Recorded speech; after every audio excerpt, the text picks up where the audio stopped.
It's a pleasure, as always, to welcome our speaker, but it's a particular pleasure today. Our speaker today is Sean Reardon, who is a professor at Stanford University and a friend and colleague of mine.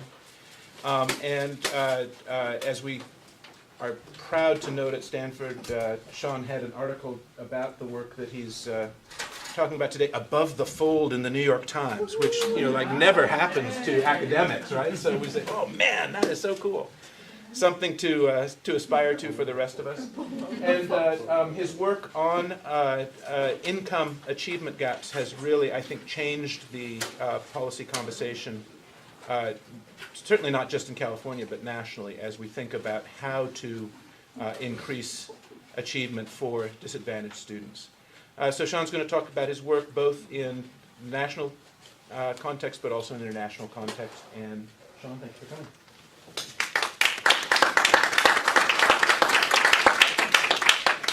Thanks, David, for having me. I was here a few years ago and did a talk about some other work on the Casey that I had done. So this is it's nice to be back and nice to see that you guys have more comfortable chairs this time. What I want to sort of tell you about is this sort of a couple different pieces of work I've been doing over the last few years that are all about trying to understand better what's been happening over the last 3 or 4 decades in the U.S. in terms of the relationship between family background, parents' income, rising economic inequality, and how well children are doing in school, and who's going on to college and things like that. So this is sort of the big macro picture story about the last 30 or 40 years in the U.S. I'm going to start by giving you sort of a set of stylized facts, kind of some key takeaway sort of descriptive points, and then talk a little bit about kind of why the trends that are happening might have been happening, and conclude with some really vague policy kind of implications. Calls for more research. I left that one out because it seems so obvious. But yeah, so, and I'm happy to take sort of questions along the way. If you want to ask a question along the way, feel free to. I'll reserve the right to kind of stop taking questions if we get too many, so I can get through things. But often it's better to kind of have the questions in the middle when they're on your mind, so we can do that. So let's start with sort of the stylized facts about income inequality in the U.S. So the story that you're all probably familiar with is that income inequality has grown a lot in the U.S. over the last several decades, but there's some nuances to it that I want to point out here. So first of all, this is kind of one picture of income inequality in the U.S.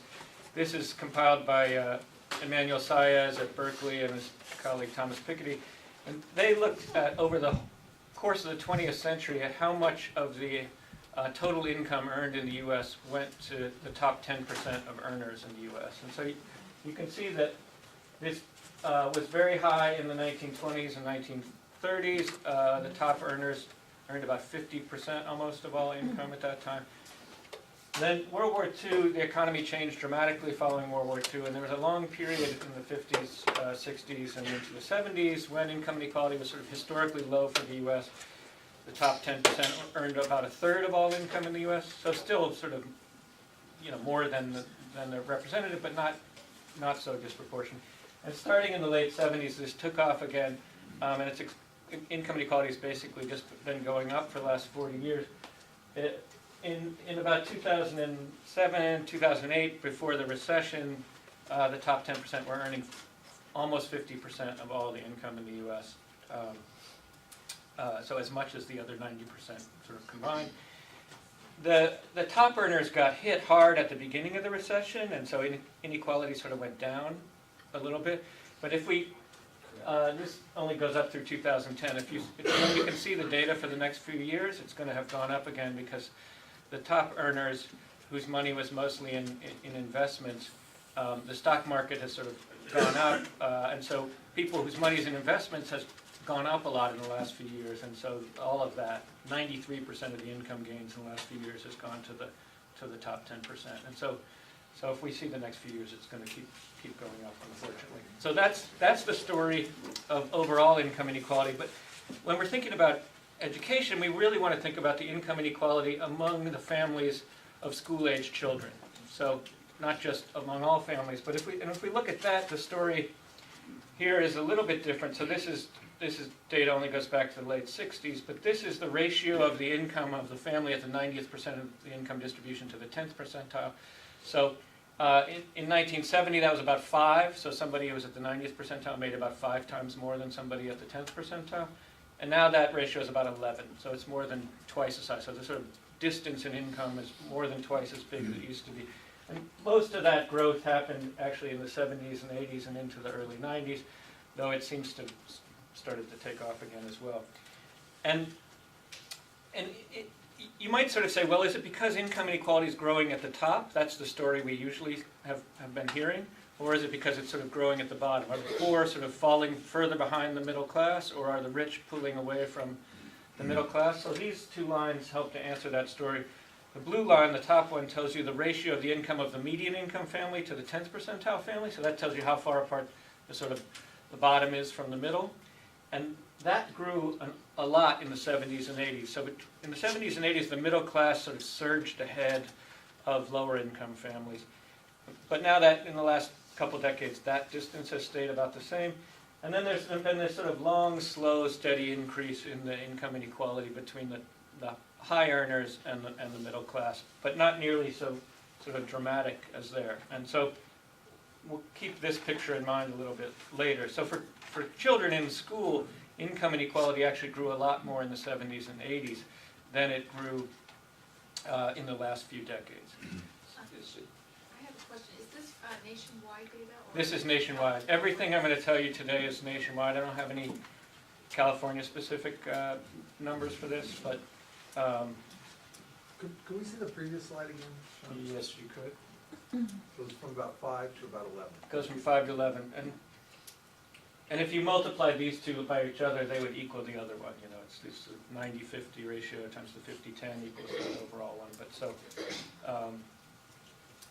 so that's sort of this for children in school. Income inequality has gone up a lot, but it went up a lot more at the bottom end of the distribution early and more at the top lately. All right. So what's happened to academic achievement for high and low income kids over this same time period? So first of all, it's hard to figure out how to measure. Like, we know how to measure the black-white achievement gap because we just take the average score of black students and subtract the average score of white students, and we get a difference. But you know, income is this sort of more complicated thing. So I just want to tell you quickly how we measure that. What we do is we make a plot that plots students' average achievement levels against their family's rank in the income distribution. So instead of sort of dollars, the bottom here, if you can see it from the back, is in sort of percentile ranks, not in dollars. And so, you know, at the 90th percentile in this is 1988. In the 90th percentile, families were making about $70,000, and at the 10th percentile, they were making about $8,000 or something. But this is sort of how achievement is related to income. On average, achievement's higher for higher income kids.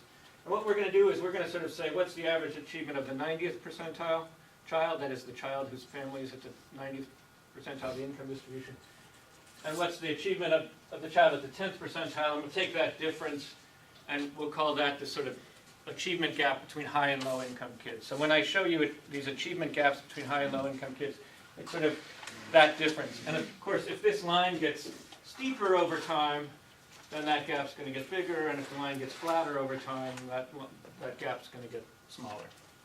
And your income is federal adjusted, it's net, it's gross? It's so most of these come from sort of surveys where they just ask a family, what was your total income last year? And so it's and sometimes the questions are a little more specific, like please include well, you know, all these sources of incomes, and sometimes it's just sort of what's your income. And so there's a little bit of, we're trying to put together 50 years of data, so it comes from different surveys, and so it's not, these aren't exact measures of income, so expect that there's a little noise here, but we try to adjust for the amount of imprecision in it in some of the statistical It's analysis. generally self-reported. It's self-reported last year's annual income. And so what we do is we went back and found every data set we could from the last 50 years that had a nationally representative sample of students, gave them a standardized test, and measured family income. So there's about 13 studies over the last 50 years that do that. They have big nationally representative samples with achievement and income data. And for each of those, I estimate this gap, this sort of 90-10 achievement gap, and that's these dots plotted here, and the bars are confidence intervals around it. And so when we sort of fit a line through them, you can sort of see that that gap looks like it's gotten bigger over time. I'm going to show you so this is in reading, this is in math, and so for kids born in the 50s, 60s, and 70s, the gap's a little less than a standard deviation, and then it starts to go up a lot for kids born in the mid-70s through the 90s. These data are kind of worrisome. It's an old test from 1960, and we're not really sure we believe it. So I wouldn't make a whole lot of that sort of early data point. The data gets sort of better as we go on in time, and so. But the basic story is here: the gap in the test scores between high and low income kids was flat, sort of in the 50s, 60s, into the 70s, and then has been going up pretty sizably. So that's the reading story. It's the same basic story if we look at math scores. So for the rest of this, I'm going to get rid of all that noise in the picture and the dots. I'm just going to show you the line. So this is the same line, just without all that clutter. For my academic colleagues, they like the clutter, but for real people, I think the lines are much better. So I'm going to show you the lines from now on. So this is sort of the story that I showed you before, that the gap in achievement has gotten a lot bigger in the last 2 to 3 decades, about 40% bigger. Now, you might ask, how big is that? I mean, these are standard deviations. How big is a standard deviation? The gap's about 1 1/4 standard deviations here at the end. So a standard deviation you can think of as it's the difference between a child who's at the 31st and the 69th percentile of a distribution. So that's fairly sizable. You can also think of it, if you look further down here, a standard deviation is about how much a child learns in 1 year in kindergarten or first grade. It's about how much a child learns in about 3 years in elementary or middle school. And it takes more like 6 years in high school to gain a standard deviation. Not that you have 6 years of high school or should, but if you sort of did, that's what it would take. So a standard deviation is several years. By high school, you're years and years behind. And when these gaps are 1 1/4 standard deviation, so these are not small gaps. Another way to sort of think about how big they are is to compare these to the black-white gap. So the red line is the one I showed you before. That's the income gap. The blue line is the black-white test score gap, measured from the same cohorts of kids. And you can see that back in the 50s and 60s, for children born in the 50s and 60s, the black-white gap was much bigger than the income gap. But the black-white gap fell a lot for a lot of reasons, and has been relatively flat since then, at the same time that the income gap started to go up. So now the income gap is much bigger than the black-white gap. In some ways, I think you can think of this as the story of the second half of the 20th century in America. It is 1950s and 60s, racial inequality in America is very high in every dimension of life, in health and employment and education and segregation, discrimination. But income inequality, is, from that first picture I showed you, is really low in the 50s and 60s. And so, as a result, racial gaps in education are very big, income gaps in education are smaller. But we made lots of progress. There's still lots of room to go, but we made lots of progress in terms of racial equality in the 60s and 70s, in education, in health, in employment, in discrimination, in sort of housing markets and access, all sorts of domains of life. Racial inequalities have declined a lot, while income inequalities started to take off. And so this sort of tells that story, how that story sort of has played out in education. The race gaps are still quite big, 3/4 of a standard deviation, but the income gaps are much bigger, almost twice as big. So these are big, and I think quite worrisome. this is a picture of the black-white gap just in the more recent years, just to sort of see what's been happening in the last couple decades. So this is data from NAEP and from state tests, and lots of states pooled together that have tests. And you can see the black-white gap, regardless of whether we use the state data or the NAEP data. Black-white gap has been going down very slowly in the last few decades. About 1/10 of a standard deviation over this time period, so not very fast, but it's going down, whereas the income gap has been going up. So we're making sort of slow progress on the racial gaps still. Not, I mean, it'll take about 80 years to get rid of the black-white gap at this rate, so it's not, don't applaud, but, in contrast to the income story, at least this is going the right direction. Now, where does the U.S., how big are these gaps in the U.S. compared to other countries? So we did a study recently where we took data from the PISA and the PEARLS studies, which are these international studies. PEARLS tested 4th graders in lots of countries in 2001. PISA tested 15-year-olds in lots of countries in a number of years. We're using the 2006 and 2009 data. And we measured these gaps between high and low income kids in lots of other wealthy OECD countries. There's about 19 countries we could estimate this for that are all wealthy OECD countries. And so the gap now is on this axis. So one standard deviation is right here. And so the U.S., with its gap of about 1 1/4 standard deviations, is here. And you can see that the U.S. is sort of at the high end of this. Among the PEARLS countries we have, the gap is biggest in the U.S. That's among 4th graders. In the PISA data, the U.S. gap is not the very biggest, but among the very biggest of the gaps. And so our gaps not only have been growing, but they seem to be bigger than in most other developed countries that we can measure it for. I'll show you some other stuff from this international study a little bit later. All right, so the second sort of takeaway point is that these income achievement gaps have been growing while the black-white gap has been shrinking.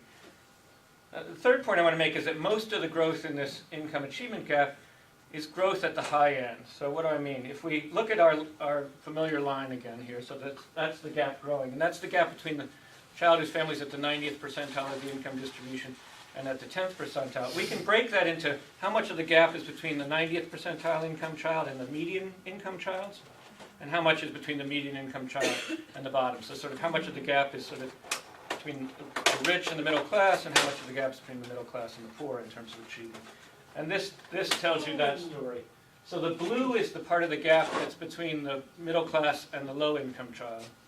And the red is the part of the gap that's at the high end. And you can see all of the growth that we see over this time period in the size of the gap is because the test scores of the high income families and middle income families are diverging. It's not because the poor are sort of doing worse and falling increasingly far behind. It's that the children of the rich are doing increasingly well and sort of pulling ahead of the middle class. This is the picture for reading. It's basically the same if we look at it for math. Now the interesting thing is if we take data like NAEP data or state test data that tell us, they don't tell us family income usually, but they tell us if a child is free lunch eligible or not, or free or reduced price lunch eligible or not.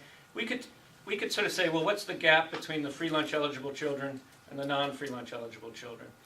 And when we do that, the gaps aren't really changing much over the last 20 years.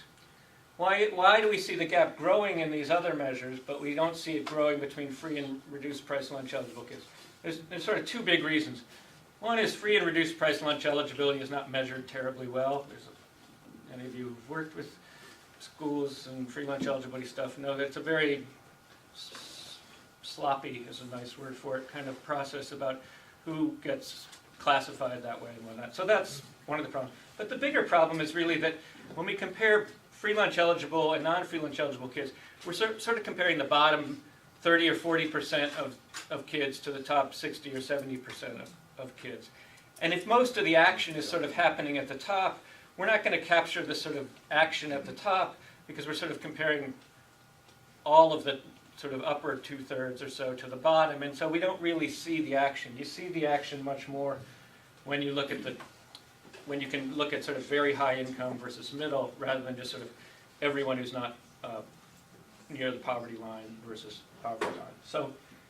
So looking at income tells us a somewhat different story than just looking at free and reduced price lunch eligibility.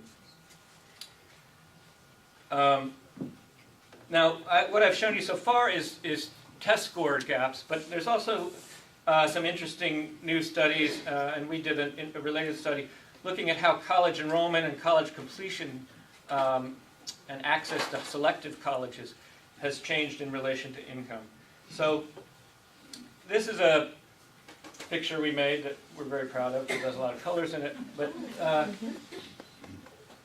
so what this is the high school graduating class of 2004 nationally. So this is a big nationally representative study of students who graduated, or they were in 10th grade in 2002, and then were followed for a while. And we look at them in 2006, and we want to see, where are they in 2006? Do they have a high school diploma or not? If they have a high school diploma, are they enrolled in a 2-year college, or did they go to a 2-year college? Did they go to a 4-year college? And if they went to a 4-year college, how selective of a college did they go to? Did they go to a broad access 4-year institution that doesn't require, that takes everyone who wants to go, or did they go to a more selective college, and how selective? And so down here, this group of people are people who didn't graduate from high school. And so they were in 10th grade in 2002. By 2006, they don't have a high school diploma. These are students who have a diploma but didn't go to any college. And then these are students who graduated from high school and are enrolled in something less than a 2-year college. A vocational school, a technical school, a community college, something that less than a 4-year degree. And then these are 6 categories. They're ranked by the Barron's rankings, those big fat Barron's books that you high school kids look at to decide where they should go to college. And Barron's rates all colleges on a scale of 1 to 6 by how selective they are. So the very selective ones, the Berkeleys or the Stanfords or the Harvards or the Amherst or something, are sort of in this, and then they become increasingly less selective down to here. And so what this is showing us is what's the income composition of kids who went to those kinds of colleges, right? So the gray section here is children from families that made less than $25,000 a year in 2001. And then the blue up here is families that made more than $75,000 a year. So roughly the sort of top quintile and the bottom quintile and so on. And so you can see this very steep gradient about how income relates to the not just whether you go to college, but how selective the college is that you go to. If you're a low-income student, you have a very low probability of going to one of the most selective colleges. There is a little interesting thing here. I don't know if you can see it in the back, but you have a better chance of going to a very, very selective college than a not quite selective college if you're poor. And that's because the most selective colleges compete for the few very high achieving low-income students, because they want to say they have a sort of diverse. You see this also with race. There's more black students in that very final category than there are, say, black or Hispanic students in the next one. Not just because of affirmative action or something, but because of sort of competition. They're able to offer more financial aid and things like that, and so they're able to, the relatively small number of students who are highly qualified by the sort of usual metrics, SAT and things like that, are sort of desirable for those colleges, so they pay extra to get them, essentially. But that's a minor story. The big story is, over half of the 60% of the students in those selective colleges are from high-income families, and only about 5 or 10% of them are from low-income families. So there's a huge disparity there. Yeah. So state colleges like Cal State Sacramento, that'd be a number 4 probably. Yeah, like a flagship state institutions are generally 1s and 2s. Berkeley would be a 1, probably. UT Austin. So the big flagship, highly selective ones would be 1s. Some of the less selective, but still, relatively high status, high selectivity ones would be 2s. But I would suspect some of the Cal States would be. I haven't looked closely at who's where, but they'd probably be in the sort of 4-ish category. The 5s and 6s are sort of almost no selectivity at all, sort of very, very sort of broad open access kinds of places. So that's sort of a snapshot of what the class of 2004 looked like. Now, if we look over time at just students going to college at all by income, this shows two cohorts of students, one born in the mid-60s, one born in the early 80s, and you can see that for the low-income students, about 5% of them enrolled in a four-year or completed a four-year college degree if they were born in the 60s, and about 9% if they were born in the 80s. So completion went up for the low-income kids, but it went up much, much more for high-income kids. So the sort of rates of completion of a four-year degree have increased much more dramatically at the high-income end than at the low-income end, just as we sort of saw with the achievement patterns. And then if we look at, this is the sort of same story, maybe a slightly different way. On the bottom we have your family income, where you rank in the sort of percentile distribution. So, and then this is the percentage of students at that income who attended a highly selective college. It's one of those category 1s or 2s in my picture before. So this is sort of the most elite sort of schools. And you could see that, you know, if you're below about the 75th percentile or something, very few of those students end up enrolling in these these very selective colleges.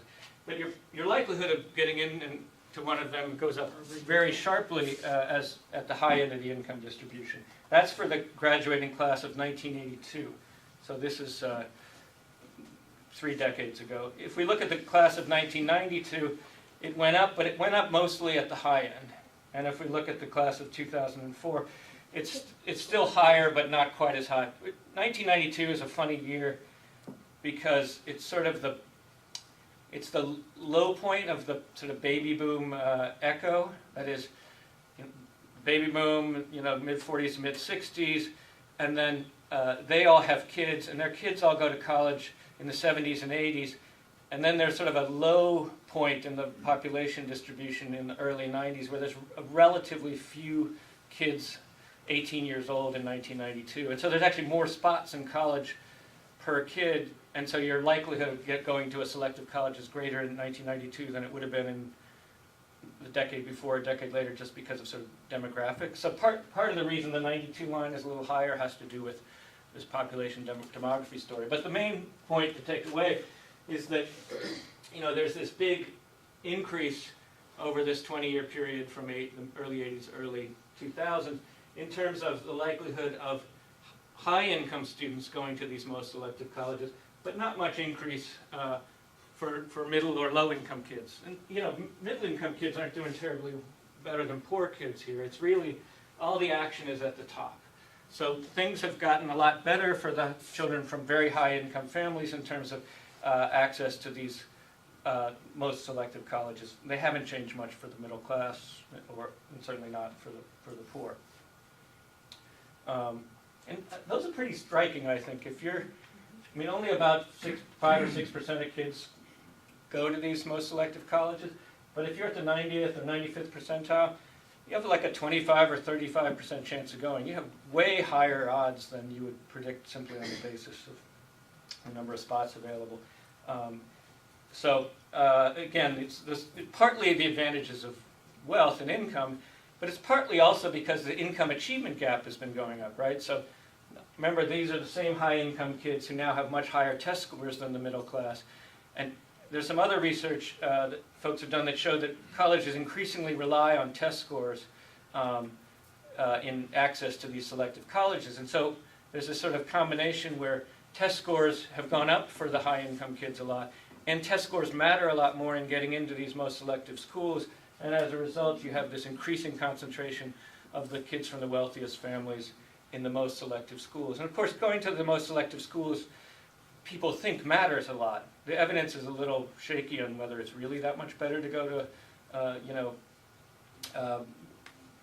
don't know, Stanford than Davis. Berkeley, right, which is much less. You're not going to make any friends with that comment. Stanford than Harvard. Let me say it that way, right? But there is research showing like all the major financial firms, all the Forbes 100 firms, or all those places, they recruit almost exclusively at a very small set of elite colleges, less than 50 colleges, right? And so getting into those colleges not only gets you access to a whole sort of social network as well as a very fine education, but it also, gets you access to a whole employment and labor market network that you might not have access to if you went to a school that's sort of a little bit further down the rankings. And so this matters, I think, because it has potential sort of consequences for sort of the reproduction of kind of this kind of inequality. Yeah. This kind of surprises me because in the 80s is when we still had grants, not necessarily loans. Mm-hmm. But there's hardly any difference in that lower income. Well, for these most selective colleges, I mean, it's more true now than it used to be. The selective colleges are helping to pay a lot of the tuition for Still, yeah. for low-income kids, even back then. They do it even more now than they used to. You don't even have to be low-income to get, like, places like Stanford and Harvard and Princeton. If you're anywhere below about here, tuition is free. If you get in, if they admit you, they will pay all the tuition. And so the cost of enrollment at some of these most elite colleges is not a barrier for low-income kids. It is not everywhere, but in some places. It's more the getting in. And getting in is partly driven by sort of test scores and achievement in school, but also, all sorts of things that have to do with income. The ability to get all the sort of lessons and do the things that make you have this polished CV and all of that sort of thing.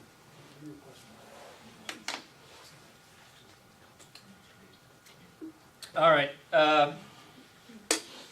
Next point I want to make is that these income achievement gaps, which sort of I showed you and which drive some of this college enrollment differential. One question you might ask is, well, how much are schools to blame for this? Is it that poor kids go to lousy schools and they don't learn much, and rich kids go to good schools and they learn a lot, and so by the time they end up in high school or graduating, there's these giant differences? Well, we have some studies that have followed the same cohort of children for a long period of time. So this is a study that started when kids were in kindergarten in 1998, and they were tested 7 times by the time they were in 8th grade. So it's the same kids tested over and over again. And so we look at how big is the gap between the high and low income kids when they're in kindergarten, 1st grade, 3rd grade, 5th grade, and so on. Is it getting bigger over time? And the story is it's not getting much bigger over time. It's really, this gap is really big when they enter school. We have another study that gives the same test to kids when they're age 4 and then when they enter kindergarten. And you can see the gaps are really big even when kids are age 4. So the income gap isn't sort of starting when kids enter school and kind of getting bigger in ways that would say, oh, sort of unequal schooling is the problem. Not to say that rich and poor kids get access to equal quality schooling, but that the growth of the gap is not happening during the school years primarily. Now there is a little bit of a interesting story here. The kids were tested in the fall of kindergarten, and then the spring of kindergarten, and then the fall of 1st grade and the spring of 1st grade. So in those 2 years we can see what happens to the gap during the school year and what happens to it during the summer. And without reading too terribly much into what's a very small data point, the gap's actually getting smaller during the school year, but then bigger in the summer. And there's some other research that suggests this is a more general pattern, what's called the sort of summer setback or summer fallback sort of story. And so in some ways the optimistic way to read this is to say that schools are actually doing a good job of narrowing achievement gaps, but it's sort of out of school experiences or the differential and sort of out of school opportunities and experience that's leading to the widening of the gap. The fact is, though, that's one summer between kindergarten and 1st grade. It's not fair to tell the entire story about all 12 years of schooling based on that. And so it'd be nice to have more and better big sample data about summer fallback. And there's a new study that is starting up that's similar to this one, where they're going to do more repeated fall, summer things, so we'll be able to get a better handle on it. But all that said, one takeaway here is the gap between high and low income kids is really big when they're in the preschool years, by age 4. It's not very big if you test kids at like 9 months or 2 years old on these sort of kind of early IQ type tests. Then the income gaps aren't nearly this big. Now IQ is a different sort of thing to measure than, these are sort of school readiness tests when the kids are little. Do you recognize your letters? Do you recognize your numbers, your colors, shapes? Kind of the sort of content knowledge that's useful in school that they can measure when kids are little. IQ tests are quite different, so it's not entirely fair to compare an IQ gap that's small to a school readiness gap that's big 2 years later, but it does suggest that these aren't like big genetic differences between rich and poor kids that are sort of inevitable, that they're much more sort of environmental. There are things going on in early childhood, unequal sorts of environmental influences that are causing the gaps to be really big. But it does suggest, as a point I'll come back to later, that if you really want to think about how you could get rid of these gaps or make them at least smaller, that you have to take early childhood seriously as a time period. It's not to say you shouldn't think about the K-12 years as well, but that doing something in early childhood has got to be an important part of a package of strategies to deal with this. Sean, this is measured again in standard deviation? Yeah, this is the same exact type of measure as before. So one standard deviation in kindergarten is about how much kids learn in a year. If you measure them in the fall and then in the spring, they've learned about a standard deviation. So it's sort of like coming in a year behind, essentially. And then if we say, well, how much of those gaps is sort of between the high and the middle income kids and how much between the middle and the high, there's not much of a real story there. That it's pretty much equal portions. It's not that the gap at the top grows and the top at the bottom shrinks through school or something like that. If anything, the gap at the bottom gets a little bit bigger over time. This is the same sort of picture, but we have lots of studies that follow kids over time, and so this is just to show you that no matter which study we use, there's not much evidence that suggests the gaps get bigger as kids move through school. So each of those lines is a different study following a different set of kids. And some of them are following kids through high school, and some are following them in middle school, and some are following them from kindergarten through middle school, but they're all pretty flat. If anything, some of them go down, though this is a kind of a weird test that nobody really likes, so I wouldn't put too much into that. It's one of the things when you kind of want to do this kind of work and you want to pull together all the possible data, you have to deal with differential sort of data quality problems and try to be judicious in it. And so the preponderance of evidence is that not much changes in terms of the size of the gap over the K-12 years.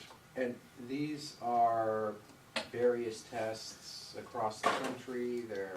These are all nationally representative samples. So what they do is they draw a probability sample of schools, and then from each school they draw a probability sample of kids, and then they track those kids over time, and they give them tests. These are tests generally developed by NCS, the National Center for Education Statistics, or one of its contractors like ETS or somebody like that.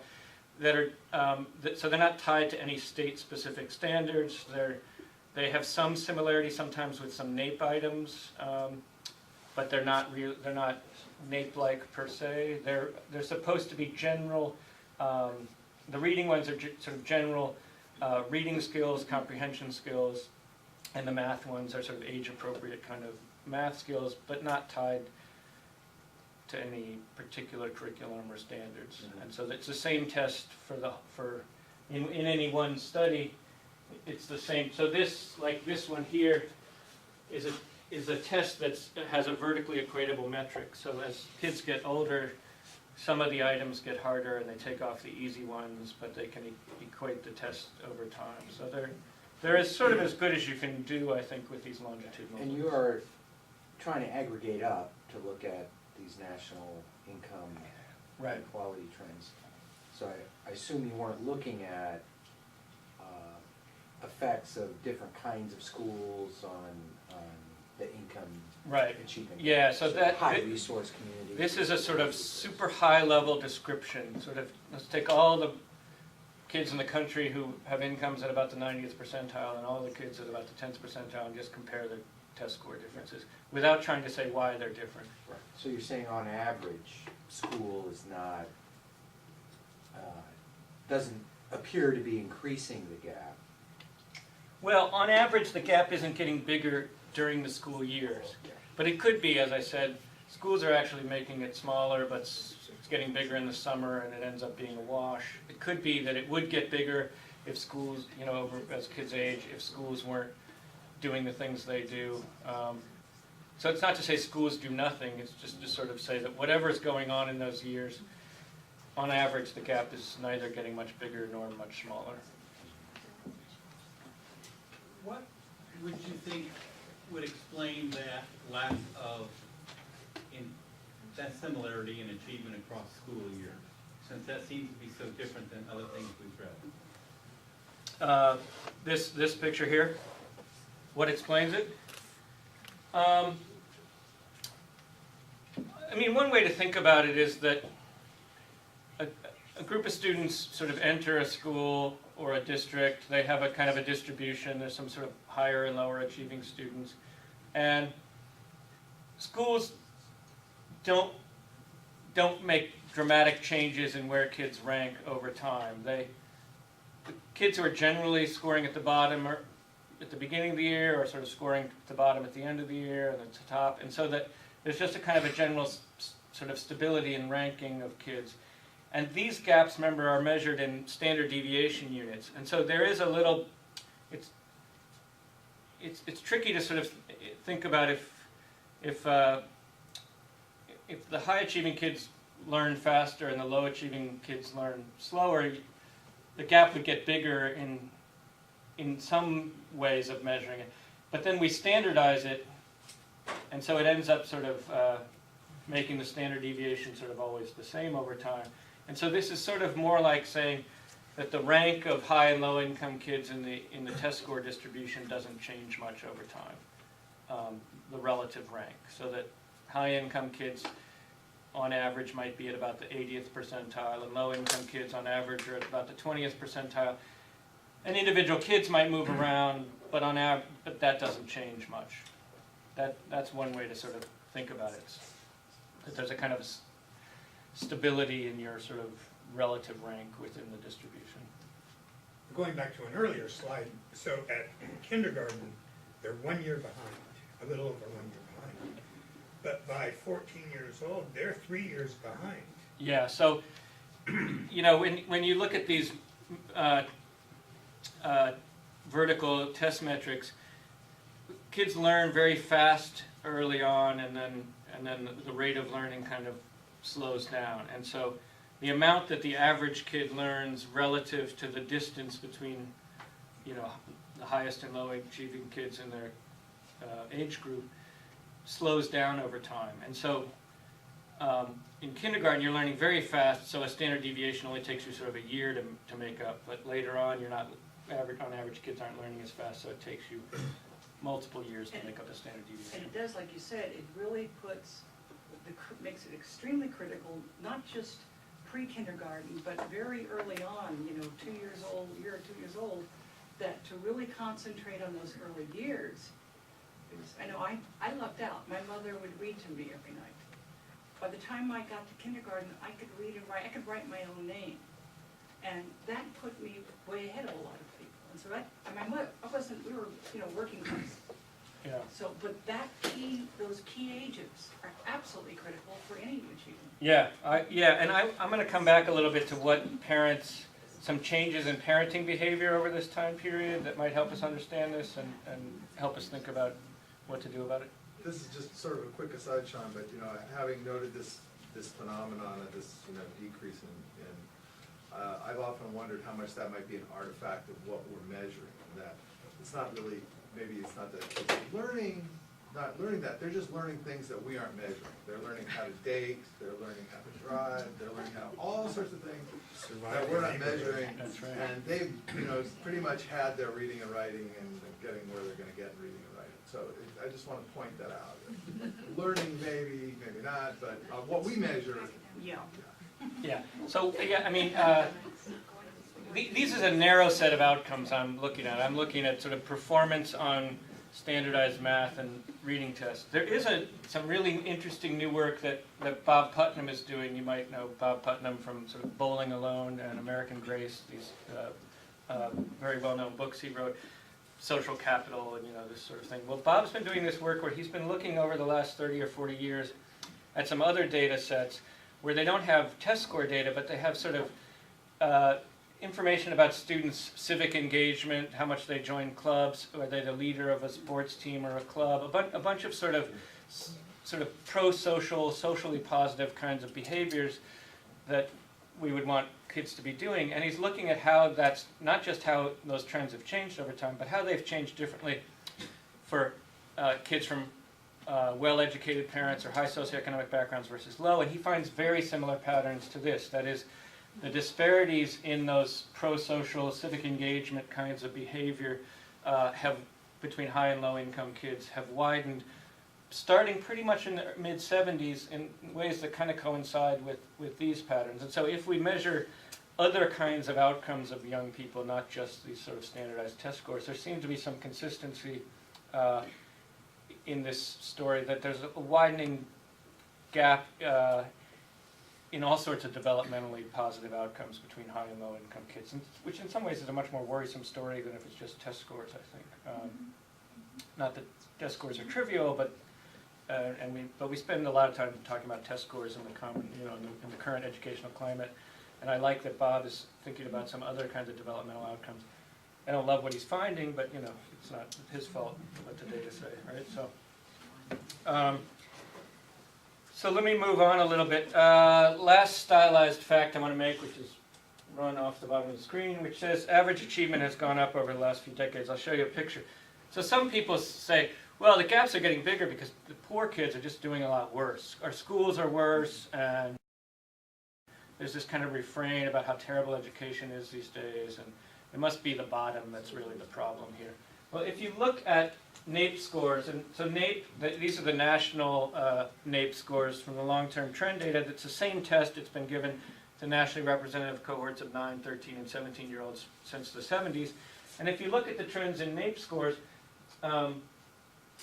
they've gone up, particularly in math. They've gone up in reading, not as much, but there's no evidence that average achievement is going down. In fact, if you look at the average 9-year-old today, and they have the same NAEP score as an 11-year-old had in the late 70s. So that's 2 grades. That is, the average 9-year-old is 2 grades ahead of where the average 9-year-old was 35 years ago. So that is not, we should be happy about this. This is, we're doing better than we used to be. Maybe we're not doing as well as everyone would like, but this is not bad news, right? And if you look at it broken down by sort of kids' social background, their parents' education, even kids from the lowest income backgrounds or the low education, their scores have gone up too. Not as much as the average, and the kids from the high income families have gone up much faster. So it's more a story that everyone's going up, but the scores of the high income kids are going up much, much faster than the scores of the middle or the low income kids. It's not the bottom falling out story, it's the top pulling away story. So again, 13-year-olds are doing about like 14 or 15-year-olds were, and 17-year-olds are only doing a little bit better than they used to, but still better. So that's a set of stylized facts that I want you to sort of sit with, and now I want to sort of talk a little bit about why are these trends happening, and maybe we can talk a little bit about what might be done about it. So a couple ideas about what might be driving. Well, inequality is growing. And since inequality is growing, maybe that's just making the gaps in achievement go up. I'll show you some stuff about that. Another possibility is parenting behavior. If it's really happening in early childhood, then what are families doing in early childhood that might explain? Is it something about schooling? And then some other questions here about whether the trends are unique to the U.S. and so on. So let me get to some of this. So is it inequality? Well, there's two ways that inequality might lead to wider gaps. One is what you can think of as a sort of mechanical explanation. If on average, every dollar of income you have is associated with the higher achievement of your kid, well, as the income achievement gaps got bigger, the rich have a lot more dollars relative to the poor. Instead of 5 times as many, they have 11 times as many, right? So that ought to lead to a wider gap for sort of simply mechanical reasons, that if money somehow turns into achievement and the rich have more money relative to the poor or the middle class, they ought to have higher achievement. The other is a possibility that not just do the rich have more money than they used to relative to the middle class and the poor, but maybe money matters more than it used to. Or maybe people do different things with their money than they used to.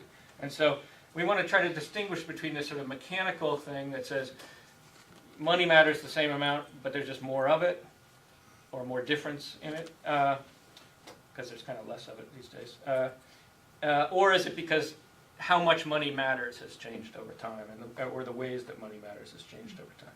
So first, we're going to look at across countries that have different levels of income inequality and see So, if I'm a little confused on that. If you have more money, so you can go to a more exclusive private school and get into a more elite university, is that a mechanical or a contextual? But it's more than that, I think. that's what I would think of as more mechanical. You think But if you have twice as much money as I do in 1970, but you don't do anything really education related with that money, but now you have twice as much money as I do in 2012, but you use the money you have differently. Now you invest in a bunch of early childhood educational activities for your kid, or you pay for better schools or something like that. You move to a neighborhood with better schools. That is, if we have the same amount of money as we used to, but now we do different things with our money, maybe that matters. And so the question is, does rising inequality lead to people doing sort of different things with their money, or just to money sort of playing a bigger role? I think some of the explanation for the differences here is the literature on the summer learning gap and why that occurs is the educational opportunities for the American family where they're taking their kids on vacations, going to museums, Right. they hear 10,000 words at home instead of 100 words at home. Right. They hang out on the neighborhood, or they are in organized, costly, Right. organized events. So that's, the mechanical versus the iPads. You give a 4-year-old an iPad, only if you have twice as much money as the other guy.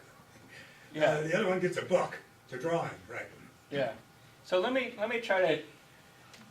This might become a little clearer as I talk through some of the different studies that we look at here, and then we can come back to the distinction. But so first of all, let's just look cross-nationally. Are countries that have more inequality, do they have bigger gaps, right?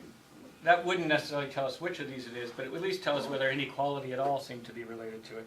So what we did was we looked at these all these OECD countries, and we measured their inequality, and we used their Gini index of inequality and their child poverty rate and a few things like that all kind of measure general inequality. We put them together in this index. The U.S. among these 19 countries has the highest inequality, partly because it has very high income inequality and also has a very high child poverty rate. And the countries with lower inequality are many of the Scandinavian countries, Iceland and Norway and Sweden and Denmark. And then we look at the size of their income achievement gap, and there's this strong positive relationship. The countries with more inequality tend to have bigger gaps. If we take the U.S. out of it, the blue line is the line we get if we take the U.S. out. We're sort of worried that maybe the U.S. is this big outlier here. But the slope is the same whether we have the U.S. in there or not. So now that doesn't prove that inequality causes it, but at least it says inequality is related to it somehow. Next, what we do is we estimate how much income is associated with achievement in dollars. Everything I've been doing before is how much is your rank in the income distribution related to it, but now we're going to look at dollars, or log dollars, because it's easier to work with them here, but we're going to look at the relationship between having twice as much income and achievement, right? And if that stays the same over time, then it suggests that all this change is mechanical. But it's not that money matters more over time, it's just that the rich have more money than the working class or the middle class. But if that relationship gets bigger over time, it suggests some of it is because of a change in the relationship of money to achievement. And so this is the relationship of a doubling of income to achievement for families in the bottom half of the income distribution. So this says, does money matter more if you're sort of middle class or poor? And the coefficients don't get bigger over time. If anything, they get a little bit smaller over time. If we look at it, however, among the top half of the income distribution, this says how much does money matter for families in the top half of the income distribution. It clearly gets bigger over time. So money matters more if you're in the top half of the income distribution than if it used to, but that's not true at the bottom half of the income distribution. Because we have more things helping people at the lower incomes. So one possibility is that we have a sort of better social supports and safety nets, or compensatory programs or things like that that make up for income differences at the bottom. But at the top, having extra money really is making an increasing difference.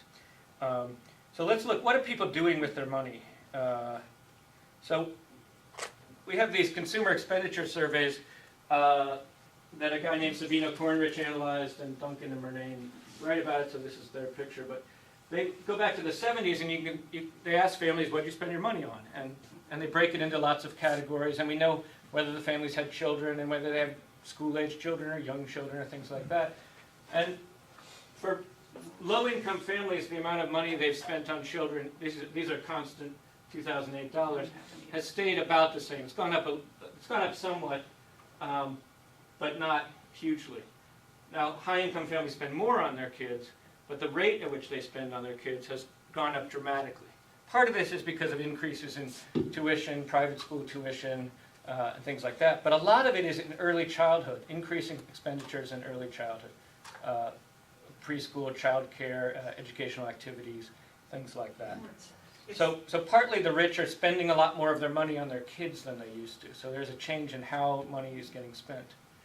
It makes sense that it hasn't changed much for the low income, because if you're spending almost 95% of your money just for, food, just for survival, you don't have anything else. Exactly. And so one story is that one thing that's happened over the last 40 years is that the labor market value of a college degree, or the labor market value of your educational success, has increased. In the 60s, you could be a high school graduate and get a very high-paying job in manufacturing, in a steel mill, or in an auto plant, or in textile, or many manufacturing industries, where there were high-paying union jobs where you could live a very comfortable middle-class life without a college degree. And a lot of those jobs are gone, and so we have a sort of increasingly bifurcated sort of labor market: high-skill, high-wage jobs that require a college degree and high levels of skill, and they pay well, or low-wage jobs in the service industry or whatnot that don't require high levels of skill or high levels of education, but pay terribly.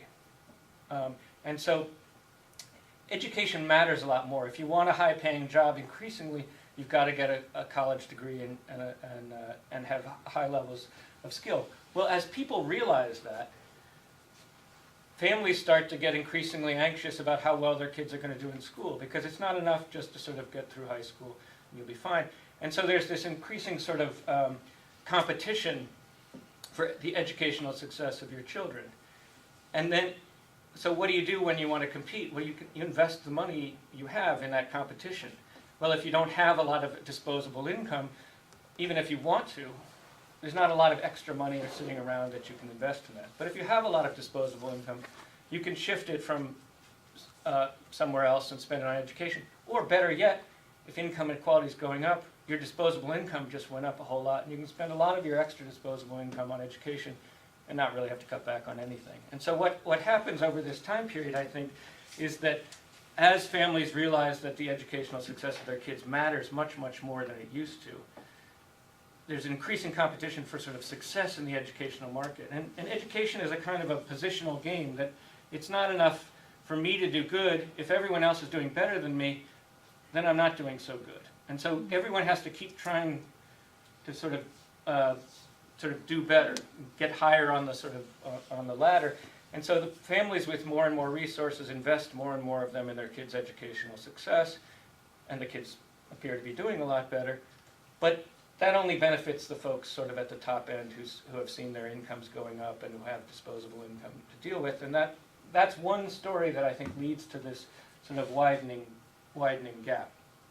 A couple questions here, yeah? Yeah, how much of that is just attributed to sort of women who are, have made the choice to stay in the labor market, even, when they've had their children, and then are supporting all of those activities while their children, while they're raising their children and working? Whereas it used to maybe be that women would get educated but decide to stay home, and maybe increasingly that's not the case. So Right. how much is that? So part of this, it's a really good question about this in particular, because part of the reason that high-income families are spending more is because they're trading the mom's time for money. That is, mom's not home as much, so they're spending more on childcare because the mom's in the labor market. So some of this, and I've been talking to Sabino about trying to tease apart how much of this is due to that kind of a trade-off and how much is it might be investment above and beyond that trade-off, and we don't know the answer to that yet, but it's important in kind of understanding the dynamic. Well, especially since the 70s. I mean, this is where the chart begins. Right. And you may not have seen it in earlier generations. Yeah, we don't have any of these consumer expenditure surveys to go back before this, so we're stuck. But yeah, so a lot changes. Another thing that changes here in this time period. Let me see if I'll come back to this.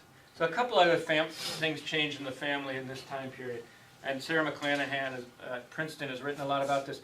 So Sarah says that if you look at the demography of the American family over the last 40 years, it used to be, we have these sort of increasingly sort of polarized family structure, where increasingly kids grow up in sort of one of two kinds of family. They either grow up in a family with two parents, both of whom are highly educated. They have high income. The mom had her first child when she was well into her 20s, and either they both work or the mom stays home with the kid. That's one type of family, sort of in a sort of stylized sense. And the other is increasingly a type of family that's a single mom who's undereducated and unemployed or underemployed, who had her first kid when she was a teenager or in her very early 20s, and is a single mom. And and has low income. And so kids with high income increasingly differ from kids with low income, not just in the family income, but in the sort of family structure, because along with income comes a two-parent, where both parents are highly educated, and the mom had the kid relatively late, and so is sort of more adept at parenting or whatnot, and so versus his low income. So this, along with the changes in income, comes this sort of change in family structure. Also, people increasingly marry people who have the same levels of education as them. This is called assortative mating. If you don't know what that is, you're probably doing it. It means it means people marry people with similar, sort of social status or levels of education.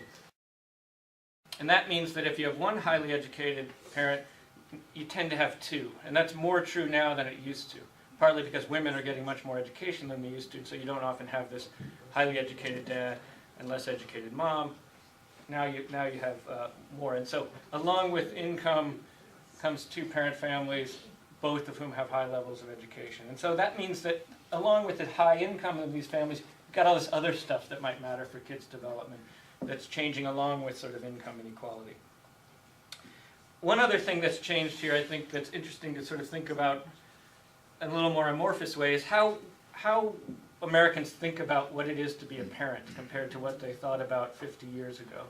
And so there's some interesting work that suggests parents increasingly think that their job is to stimulate their kids' cognitive development. And they didn't used to think that was their job so much. And Annette Leroux has this work where she spends a lot of time hanging out with these middle-class families, a lot of time hanging out with these working-class families, and watches how they parent. And she says that there's this sort of class difference in styles of parenting or beliefs about parenting. So she says the middle-class parents, upper-class parents practice what she calls concerted cultivation. They think their children are like orchids. You have to nurture them, and you have to pay a lot of attention to them, just the right amount of water and just amount of this, and there's a lot of very anxiety-producing, and you hover over them delicately, right? Whereas working-class parents think of their children like trees. They grow. You don't water them, right? Yeah. I mean, it's not a deficit view. This is what children do. They grow up. They get bigger. You know, they need clothes and they need some food, but you don't spend a lot of time out in your yard hovering over your trees to make sure that, you know, they're going to make it through the season, right?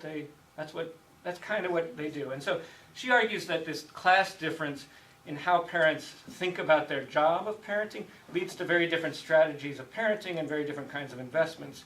If you think your child is an orchid, you devote a lot more time and a lot more money and resources to just their development and growth. Does she argue that that's changed over time? Or is that... She doesn't, but Julia Wrigley does. So there's this really great study. It's one of my favorites. So Julia Wrigley does this. She goes back and she looks at all through the 20th century. She collects magazine articles aimed at women, like Ladies' Home Journal and Good Housekeeping and a bunch of magazines like this. And she and her graduate students, I'm sure, look through thousands of these articles where the topic of the article is somehow giving advice to parents, right? And so it might be a doctor writing a column about parenting or some article about parenting, and she finds 1,000 or so of these articles over the 20th century, and she codes the type of advice they give into 5 categories of advice. Should you give your kids nutrition, medical attention, fresh air? It's gone away. The bar is gone. There isn't anymore. So, it's sort of a moot point. Intellectual stimulation or social and emotional development. And so in the first half of the 20th century, the vast majority of the advice is about medical care and nutrition. Keep your kids alive. And child mortality was non-trivial in the first half of the century. That was not unnecessary advice, right? And so things like cognitive development and emotional stimulation were really not much on the radar. And starting sort of in the middle of the century and really taking off in the 60s and 70s, her study stops in 1985, so we don't have more recent data on this. The cognitive development and social-emotional development become the primary topics, and that's what everyone talks about when they talk about parenting of young children. And if that changes the behavior of middle-class or upper-income families much more than it changes the behavior of lower-income or working-class parents, partly because of different resources, different amounts of time and whatnot, then that might lead to these sort of disparities in the kinds of parenting that Annette Leroux describes, these sort of cultivation versus natural growth sort of story. So one sort of big sociological sort of story you could tell is that there's this sort of change in how we think of the job of parents and how we think of what children are and what they need that's been unfolding over the last century. And that changes differently by social class. And that has lots of implications then for what parents do with young kids. And that has lots of implications then for their cognitive development by the time they get to preschool or kindergarten. And that turns into these gaps we see that then persist throughout the K-12 years. I don't think that's the only story. I mean, I think this is one of those things where there's a lot of stories that feed into this. But I think, it's a compelling narrative. Yeah, one thing that occurs to me though is that, first of all, in California there are a lot of immigrants. So a lot of folks don't have maybe access to sort of,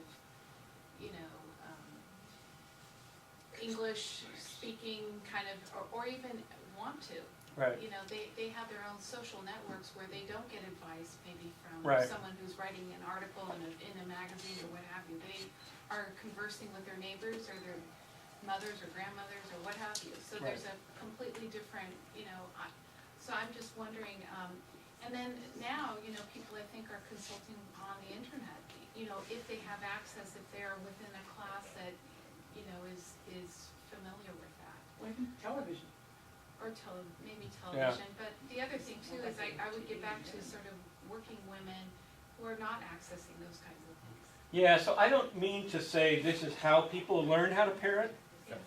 I mean to suggest these are indicative of kind of broad cultural trends in the sort of zeitgeist And about actually, how the we think zeitgeist, about they're parenting. probably more affluent because they're the ones who buy the magazines. Right, yeah, And the advertisers. Right. right. Does Wrigley differentiate at all on income? She doesn't, because she's looking at magazines, she can't look at the readership. Now, you might be able to go back and try to figure out who, but it's bound to be a much more middle or upper middle class audience buying most of these magazines, I think. One of the most promising, I think, early childhood programs are things like the Nurse-Family Partnership, where for first-time low-income moms, a nurse comes to their house during the first year of the child's life and gives them advice on taking care of their kid. And because it's a nurse, people are willing to have somebody come to their house and help them parent. So when they've done the same exact program but had social workers come or somebody who wasn't a nurse, people don't open the door nearly as much. So the nurse part of the Nurse-Family Partnership actually seems really important because there's a sort of status, expert status that a nurse has. But what they find in these big randomized trials where they randomize some folks to get the nurse visitor and others not, that there's a really long-term beneficial effects for the kids. They've been doing these studies since the 80s, so they can follow some of the kids through high school and whatnot. And there's long-term beneficial effects for these kids from low-income families just by having someone come and help their mom, who's always, it's a first-time mom, and she's young and she's low-income and she's trying to figure out how to take care of her baby and wants help often, and so this turns out to be very effective, both in lowering the mom's stress, but also in sort of changing some parenting practices and leading to long-term benefits in terms of schooling outcomes and other kinds of behavioral outcomes. So things like that kind of provide assistance to sort of struggling young families, I think, can be very effective. I think I got one or two more things here before I finish. One other thing that changed over this time period real quick is segregation by income. So high and low income families, this says in 1970 what percentage of families lived in neighborhoods that were very affluent or very poor, and how many in sort of these middle class neighborhoods. And by 2008 there's a lot more families living in neighborhoods that are either really affluent or really poor, and many fewer living in sort of mixed income neighborhoods. And so if part of what people are doing with their money is buying access to more and more sort of exclusive neighborhoods, that has implications for the kinds of services that are available to them, but also the services that are available to low-income kids who increasingly have fewer and fewer neighbors with much income and so less social investment in their neighborhoods. Have you or anyone looked at, did a similar kind of analysis against school populations by income to see if they've become... We've been trying to do it, but it's turned out to be, the data aren't nearly as good as we need to do it well. So we're working on it, but we can't tell how much more sorting there is by income among schools just yet. One would think that this would obviously lead to it, but we haven't been able to get the data in good enough shape to answer it. So let me just conclude with a few points. So one thing, it's not just rising inequality that I think explains this. I think it's changes in behavior, changes in the way people use their income that have to be part of the explanation. It's not just inequality. Not to say we shouldn't worry about inequality, but it's not a simple mechanical result of wider inequality. And this is the story I told you. I think there's this rising returns to education that changes the way parents think about what they ought to do with their kids, changes their investment patterns. It also changes what we think schools should do. We increasingly think schools ought to get our kids ready for the labor market so they can be successful. The best marker of that is test scores. So we focus on academic success and test scores to the exclusion of most other kinds of things you might want schools to do. like make people good citizens in a democracy or things like that. And it leads to this increasing competition for educational advantage. And in that competition, money is very effective. And so as the people with more money do better, but the people with more money increasingly have even more money. And so there's a sort of a feedback cycle, I think.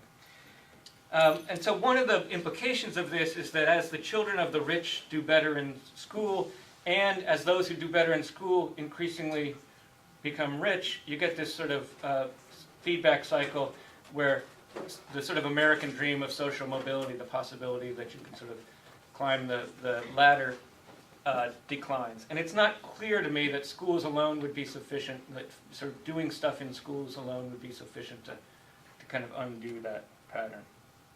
So what should we do? This is my final vague policy slide.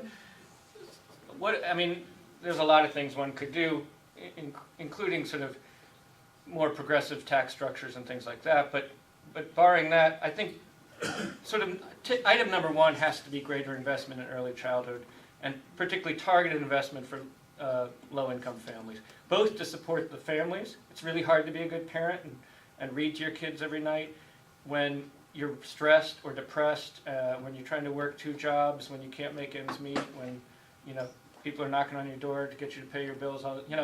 It's really hard to be a good parent when you've got all these other stressors. And so the more we can have a sort of effective kind of safety net for those kind of families, the better parents they're going to be able to be, but also targeted kinds of high-quality childcare, high-quality preschool programs like that for low-income kids. And then I think in education we need to think even more than we do now about how to focus resources on the schools that serve low-income kids, and figure out, test out and different strategies that might be even more effective for teaching and learning low-income kids. I think if we really take this seriously and want to reverse it, we need to figure out more effective strategies than we currently have for teaching even middle-class kids, because really it's the high-income kids pulling away. This isn't a poor versus everyone else. This is a poor and middle class sort of falling behind story. So I think that's my very vague suggestion of things we ought to think about. I think we might be run out of time. Yeah, I'd like to thank Sean. I'd like to thank you all for coming.